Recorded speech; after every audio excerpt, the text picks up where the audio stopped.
Hello बच्चों, कैसे हो आप सब। आई होप आप सब लोग ठीक हैं। तो चलिए स्टार्ट करते हैं। क्लास 8 का आपका बेटा ये सेकंड चैप्टर होगा।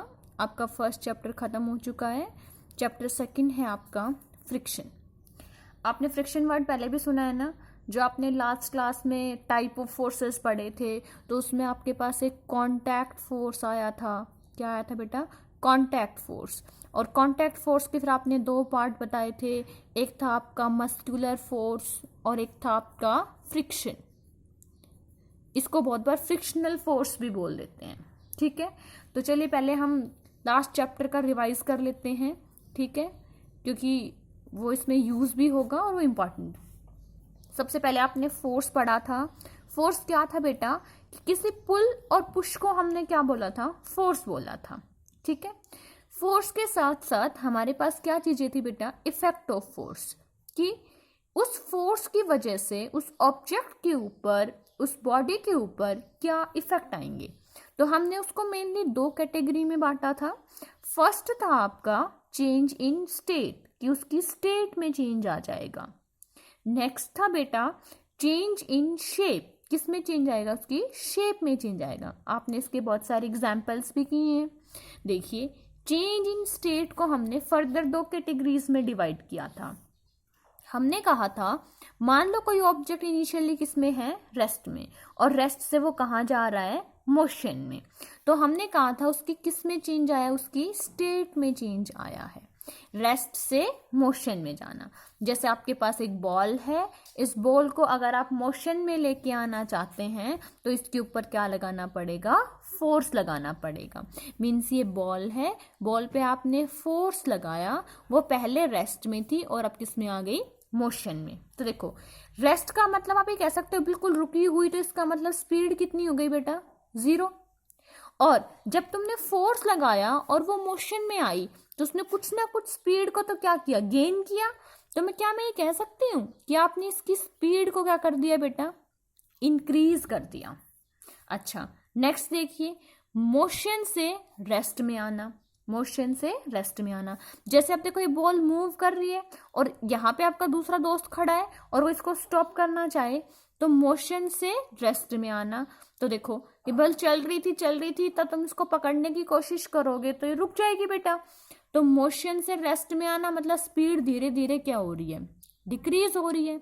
तो देखो यहाँ पे स्पीड धीरे धीरे इंक्रीज हो रही है और यहाँ पे धीरे धीरे स्पीड डिक्रीज हो रही है। इसका मतलब आपकी स्टेट में चेंज होने के साथ साथ इसकी स्पीड में भी चेंज हो रहा है। तो मैं क्या एक कंक्लूजन लिख सकती हूँ यहाँ पे कि अगर हमें स्पीड में चेंज करना है, चाहे स्पीड को इंक्रीज करना हो चाहे स्पीड को डिक्रीज करना हो, तो हमें क्या अप्लाई करना पड़ेगा? फोर्स अप्लाई करना पड़ेगा। ऐसे ही बेटा आपने एक क्वेश्चन किया होगा, आपके पास एक जब प्रीवियस जो आपको असाइनमेंट दिए थे उसमें एक क्वेश्चन था। उसमें एक क्वेश्चन ये था कि सपोज करो आपके पास ये एक बॉक्स है और ये बॉक्स है, आप उसको ईस्ट डायरेक्शन के अंदर क्या करवा रहे हो? मूव करवा रहे हो। ये मान लो ईस्ट डायरेक्शन है इस साइड। और क्वेश्चन था आपका कि आपकी जो फ्रेंड है बेटा, वो फ्रेंड किस साइड फोर्स लगाए कि इसकी स्पीड क्या कर जाए? इंक्रीज कर जाए। स्पीड को क्या करना था? इंक्रीज करना था। तो आपने कहा था कि जिस डायरेक्शन में मैं फोर्स लगा रहा हूं या मैं फोर्स लगा रही हूं, उसी साइड किसको फोर्स लगाना चाहिए? मेरे फ्रेंड को। अगर हम सेम डायरेक्शन में फोर्स लगाएंगे तो हमारे फोर्स की वजह से स्पीड क्या हो जाएगी? इंक्रीज हो जाएगी। वहीं पे आपको एक बात और समझाई थी कि मान लो ये ऑब्जेक्ट है या ये बॉक्स है, आप इधर फोर्स लगा रहे हो और आपका फ्रेंड इसको स्टॉप करना चाहता है, या कह सकते हो स्पीड को रिड्यूस करना चाहता है। देखिए, अब तुमसे ज्यादा ताकतवर इंसान अगर यहाँ खड़ा हो और वो इस साइड फोर्स लगाए बेटा, तो वो रोक देगा तुम्हें। अगर मान लो इसकी जो पावर है वो लेस है, इसकी पावर कैसी है? लेस है, तो ये रुकेगा तो नहीं पर धीरे हो जाएगा ना, स्लो डाउन हो जाएगा। तो अगर हम अपोजिट डायरेक्शन में फोर्स लगाते हैं तो उनका उल्टा इफेक्ट होता है। स्पीड धीरे धीरे क्या हो जाती है? कम होने लगती है। और देखो सेम डायरेक्शन में लगाते हैं तो स्पीड इंक्रीज हो रही है। तो इसका मतलब है जैसे ही आप ये सोचोगे बॉल है, ये पेन है, रेस्ट में है।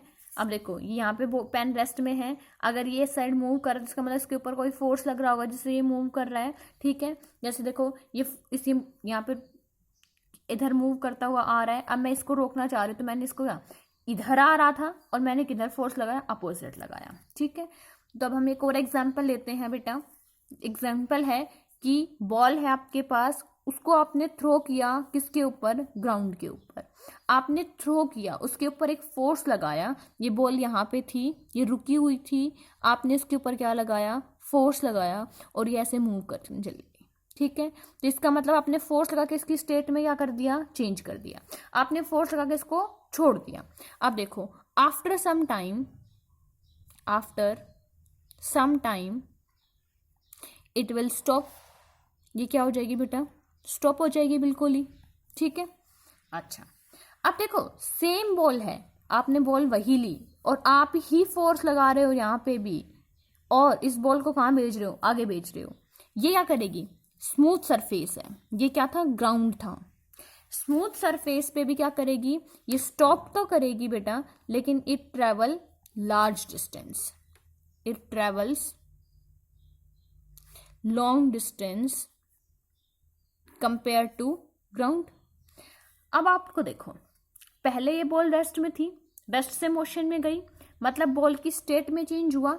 ठीक है, अब देखो चलती हुई बॉल स्टॉप भी तो कर गई, एक बार मोशन में आ गई थी ये बॉल और मोशन से कहाँ जा रही है, स्टॉप, मतलब रेस्ट में जा रही है।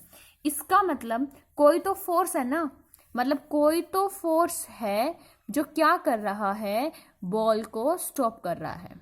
ठीक है, बॉल को क्या कर रहा है, stop. Ball is stopping due to some force. अब हमें उस फोर्स के बारे में पढ़ना है। तो देखो बेटा ये वो फोर्स है, वो फोर्स है जो आपके बॉल को क्या कर रहा है, स्टॉप। और आपको पता है स्टॉप करने के लिए उसका क्या करना पड़ेगा, अपोज, उसका विरोध करना पड़ेगा। तो ठीक है, इसका मतलब कहता है कि द फोर्स, या फिर कह सकते हैं दिस फोर्स अपोजेस मोशन। ये फोर्स क्या कर रहा है बेटा, मोशन को अपोज कर रहा है, और इसी फोर्स को हम फ्रिक्शन कहते हैं।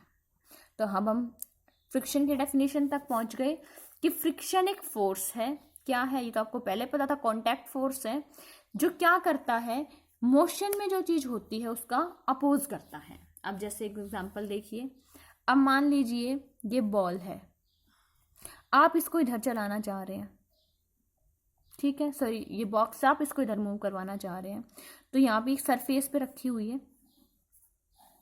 तो अगर आप इसको इधर मूव करवाना चाह रहे हैं, इधर चलने लगेगी, तो इसकी अपोजिट डायरेक्शन क्या हुई, ये वाली, ये क्या हुई, इसकी अपोजिट डायरेक्शन।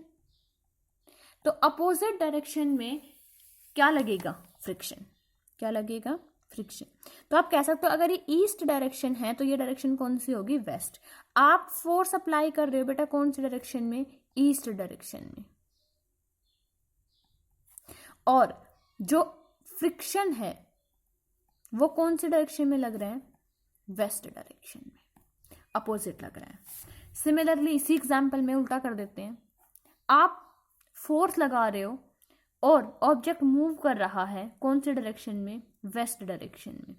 अगर ऑब्जेक्ट इस साइड फोर्स लगाने पे इस साइड मूव कर रहा है, ये इसका मोशन है इस साइड बेटा, तो इस पर फ्रिक्शन कहाँ लगेगा, अपोजिट, मतलब ईस्ट डायरेक्शन में। ठीक है, ये बात समझ आई। तो आपको ये पता चला कि फ्रिक्शन जो है वो एक फोर्स है जो मोशन को अपोज करता है, मतलब उसकी अपोजिट डायरेक्शन में लगता है। अब फ्रिक्शन किन किन चीज़ों पर डिपेंड करता है ये हम नेक्स्ट वीडियो में पढ़ेंगे। ठीक है।